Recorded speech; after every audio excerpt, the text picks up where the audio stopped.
نحمده ونصلي على رسوله الكريم اما بعد بسم اللہ الرحمن الرحیم السلام علیکم ورحمۃ اللہ وبرکاتہ۔ قبر سے سیدھے جنت میں جانے والے شوہروں کا بیان۔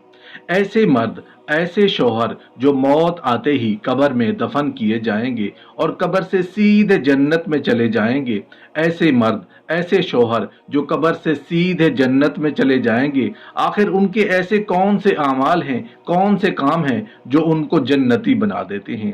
قبر سے سیدھے جنت میں جانے والے شوہروں کی مکمل تفصیل جاننے کے لیے ویڈیو کو آخر تک ضرور دیکھیے گا۔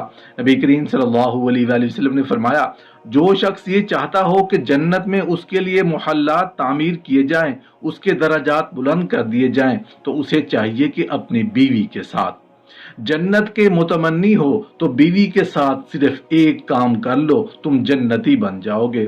خود بتائیں، جنتی ہونا وہ بھی صرف ایک کام کرنے سے۔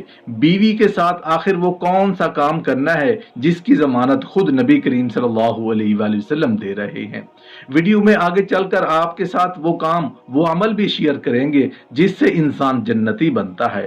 حضرت سیدنا علی کرم اللہ وجہ الکریم کے دور خلافت میں عورتوں پر ظلم و ستم کے پہاڑ ٹوٹنے لگے، عورتوں کے حقوق کی پامالی ہونے لگی۔ جب حضرت سیدنا علی کرم اللہ وجہ الکریم کو پتہ چلا تو آپ کرم اللہ وجہ الکریم ان علاقوں پر گئے، آپ نے لوگوں کو اکٹھا کیا، مجلس میں لوگوں کو درس اخلاق دیتے ہوئے فرمایا کہ لوگوں، بیوی کی 2 غلطیاں معاف کرنے والا شخص قبر سے سیدھا جنت میں داخل ہوگا۔ بیوی کی 2 غلطیاں معاف کرنے والے شخص کو اللہ تعالیٰ قیامت کے دن بغیر حساب و کتاب کے جنت میں داخل کرے گا۔ لوگوں نے پوچھا، حضرت وہ 2 غلطیاں کون کون سی ہیں؟ وہ 2 غلطیاں بتانے سے پہلے ایک واقعہ سن لیجئے۔ ایک شخص نبی کریم صلی اللہ علیہ وآلہ وسلم کی خدمت میں حاضر ہوا، عرض کی، یا رسول اللہ صلی اللہ علیہ وآلہ وسلم، ہم اپنی بیویوں کو دن میں کتنی مرتبہ معاف کریں؟ یہ سن کر نبی کریم صلی اللہ علیہ وآلہ وسلم خاموش رہے۔ اس نے دوسری مرتبہ عرض کی، دوسری مرتبہ سوال دہرایا، نبی کریم صلی اللہ علیہ وسلم پھر خاموش رہے۔ جب اس نے تیسری مرتبہ یہی سوال دہرایا تو رسول اللہ صلی اللہ علیہ وآلہ وسلم، ہم اپنی بیویوں کو دن میں کتنی مرتبہ معاف کریں؟ تو نبی کریم صلی اللہ علیہ وآلہ وسلم نے فرمایا، دن میں 70 مرتبہ اپنی عورتوں کو معاف کرو، غلطیوں کو معاف کرو۔ حضرت سیدنا موسیٰ علیہ السلام کا زمانہ تھا۔ آپ کے زمانے میں ایک شخص تھا جس کی بیوی نافرمان تھی، وہ گناہوں پر گناہ کر رہی تھی، وہ غلطیوں پر غلطیاں کرتی جا رہی تھی۔ وہ جب بھی شوہر کی نافرمانی کرتی، نافرمانی کے بعد، غلطی اور گناہ کرنے کے بعد اللہ سے توبہ کرتی، اللہ مجھے معاف کر دے۔ اللہ سے توبہ کرنے کے بعد وہ اپنے شوہر کے پاس آتی، ہاتھ جوڑ کے قدموں میں بیٹھ کر معافی کی بھیک مانگتی کہ مجھ سے غلطی ہو گئی، مجھے معاف کر دو، مجھ سے خطا سرزد ہو گئی، مجھے معاف کر دو۔ اس کا شوہر اس کی غلطی کو معاف نہیں کرتا تھا، الٹا سزا یہ دیتا تھا کہ اس کا کھانا پینا بند کر دیتا تھا۔ وقت گزرتا گیا، اللہ کا کرنا ایسا ہوا کہ اس شخص کو ایک مہلک بیماری لگ گئی۔ وہ مہلک بیماری کون سی تھی؟ جلد کی بیماری لگ گئی۔ دن بدن یہ بیماری بڑھتی گئی، اس کے جسم پر زخم ہونے لگے، یہ بیماری بڑھتی گئی۔ اس نے بڑے بڑے حکیموں طبیبوں سے علاج کروایا مگر بے سود رہا۔ ایک وقت آیا، اس کی شکل کچھ اس طرح کی بگڑ گئی تھی کہ اس کی جلد کچھ اس طرح کی خراب ہو گئی تھی کہ کوئی بھی شخص اس کے ساتھ بیٹھنا گوارا نہیں کرتا تھا۔ عزیز و اقارب میں سے کوئی بھی شخص اس سے اس کا حال پوچھنا گوارا نہیں کرتا تھا، اس کے ساتھ بیٹھنا گوارا نہیں کرتا تھا۔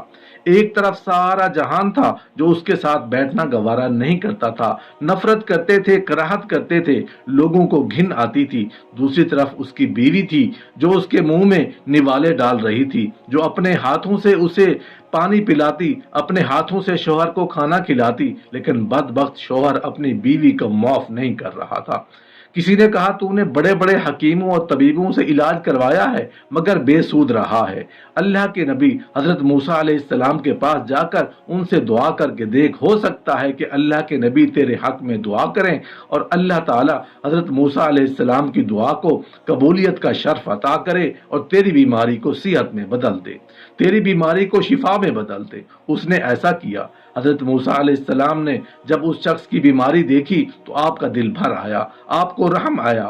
حضرت موسیٰ علیہ السلام نے دونوں ہاتھ اٹھائے، عرض کی یا باری تعالیٰ، تیرا بندہ کتنے دنوں سے مصیبت میں مبتلا ہے، تیرا بندہ بیماری میں مبتلا ہے، تو اس بندے کو صحت عطا فرما، تو میرے امتی کو شفا عطا فرما۔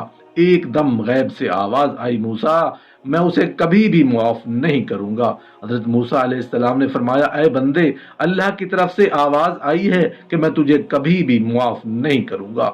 وہ شخص قدموں پر لپٹ گیا، رو کر کہنے لگا، چیخ و پکار کرنے لگا، یا موسیٰ مجھے بتایا جائے آخر میں نے کون سا ایسا گناہ کیا ہے، میں نے کون سی ایسی خطا کی ہے جس گناہ نے مجھے اللہ کے غضب کا نشانہ بنایا ہے۔ حضرت موسیٰ علیہ السلام نے پھر سے دونوں ہاتھ اٹھائے، عرض کی یا باری تعالیٰ، تیرے اس بندے نے کون سے ایسے گناہ کیے ہیں جن گناہوں نے اسے تیرے غضب کا نشانہ بنایا کہ تو اسے شفا نہیں دینا چاہتا۔ اللہ نے فرمایا، موسیٰ جو کسی کو معاف نہیں کرتا، جو میری مخلوق کو معاف نہیں کرتا، میں بھی اسے معاف نہیں کرتا۔ موسیٰ میں اسے کبھی بھی معاف نہیں کروں گا جو میری مخلوق کو معاف نہیں کرے گا۔ موسیٰ اس کی بیوی جب بھی کوئی گناہ کر بیٹھتی، جب بھی کوئی غلطی کر بیٹھتی تو وہ مجھ سے معافی کی بھیک مانگتی تھی، میں اسے معاف کر دیتا تھا، میں اس کی بیوی کی کوئی بھی غلطی معاف کر دیتا تھا، لیکن یہ ظالم 3 دن بیوی کو کھانا نہیں دیتا تھا۔ میں رب ہو کر اس کے گناہ معاف کر دیتا تھا، یہ میرا بندہ ہو کر میری بندی کو معاف نہیں کرتا۔ حضرت موسیٰ علیہ السلام نے فرمایا، اے بدبخت انسان، جا پہلے اپنی بیوی کو معاف کر، بیوی کی خطاؤں کو معاف کر، پھر اللہ تعالیٰ تجھے معاف کرے گا۔ حضرت علی علیہ السلام نے فرمایا، بیوی کی 2 غلطیاں معاف کرنے والے شخص کو اللہ تعالیٰ قیامت کے دن عرش کا ٹھنڈا سایہ نصیب کرے گا۔ لوگوں نے پوچھا، حضرت وہ 2 غلطیاں کون کون سی ہیں؟ فرمایا، ایک شوہر پورا دن خاک چھانتا ہے، بیوی بچوں کے لیے روزی کماتا ہے کہ مجھے کچھ ملے نہ ملے، میری بیوی بچوں کو کھانا مل جائے۔ اپنی فیملی کی ہر ایک چھوٹی خواہش پوری کرنے کے لیے شوہر پورا دن کی خاک چھانتا ہے، روزی کماتا ہے، تھکا ہارا جب شام کو گھر کی دہلیز پر قدم رکھتا ہے تو آگے بجائے خوش آمدید کہنے کے ظالم بیوی کوئی ایسا جملہ بولتی ہے کہ اس کی تھکاوٹ اور زیادہ بڑھ جاتی ہے۔ حضرت علی رضی اللہ تعالیٰ عنہ فرماتے ہیں، بیوی کے منہ سے نکلا ہوا وہ جملہ جس جملے میں شوہر کو دکھ دیا ہو، اتنا کچھ سہنے کے باوجود بھی، اتنا کچھ برداشت کرنے کے باوجود بھی شوہر اپنی بیوی کو معاف کر دیتا ہے، یہ وہ شخص ہے جو قبر سے سیدھا جنت میں داخل ہوگا۔ فرمایا، دوسری غلطی، جب ایک شوہر اپنی بیوی کو کہتا ہے، کیا تو مجھ سے محبت کرتی ہے، تو وہ آگے سے کہتی ہے، نہیں، میں تجھ سے نفرت کرتی ہوں۔ حضرت سیدنا عمر فاروق رضی اللہ تعالیٰ عنہ کو پتہ چلا کہ کسی عورت نے اپنے شوہر کو کہا ہے کہ میں تجھ سے نفرت کرتی ہوں۔ حضرت عمر فاروق رضی اللہ تعالیٰ عنہ کو جیسے ہی پتہ چلا، آپ نے فرمایا، جاؤ اس عورت کو لے کر آؤ۔ اور عورت حضرت عمر فاروق رضی اللہ تعالیٰ عنہ کے سامنے آئی۔ آپ نے پوچھا، تو وہی عورت ہے جس نے اپنے شوہر کو کہا کہ میں تجھ سے نفرت کرتی ہوں، محبت نہیں کرتی؟ اس نے کہا، حضرت میں نے تو سچ بولا ہے، میں اسے نفرت کرتی تھی، تو میں نے جو کہا جھوٹ تو نہیں بولا۔ حضرت عمر فاروق رضی اللہ تعالیٰ عنہ نے فرمایا، یہاں پر جھوٹ بھی بول دیتی تو اللہ تیرے اس جھوٹ پر بھی تجھے ثواب عطا کرتا، تجھے نیکیاں عطا کرتا۔ فرمایا، اگر اس بات پر جھوٹ بھی بولنا پڑے جائے تو جھوٹ بول لیا کرو، ایک وقت آئے گا کہ اللہ تعالیٰ تمہارے اس جھوٹ کو سچ میں تبدیل کر دے گا۔ جب شوہر کہے تو مجھ سے محبت کرتی ہے، نہیں بھی کرتی تو کہہ دو میں تجھ سے محبت کرتی ہوں۔ حضرت علی رضی اللہ عنہ فرماتے ہیں، جب شوہر کو پتہ چلتا ہے کہ میری بیوی مجھ سے نفرت کرتی ہے، مجھ سے تعلق توڑنا چاہتی ہے، لیکن وہ تعلق جوڑ کے رکھتا ہے، آپ صلی اللہ علیہ وسلم کا فرمان ہے، جو شخص تعلق توڑنے والے لوگوں کے ساتھ تعلق جوڑ کے رکھتا ہے، یہ وہی شخص ہے جو قیامت کے دن بغیر حساب و کتاب کے جنت میں داخل ہوگا۔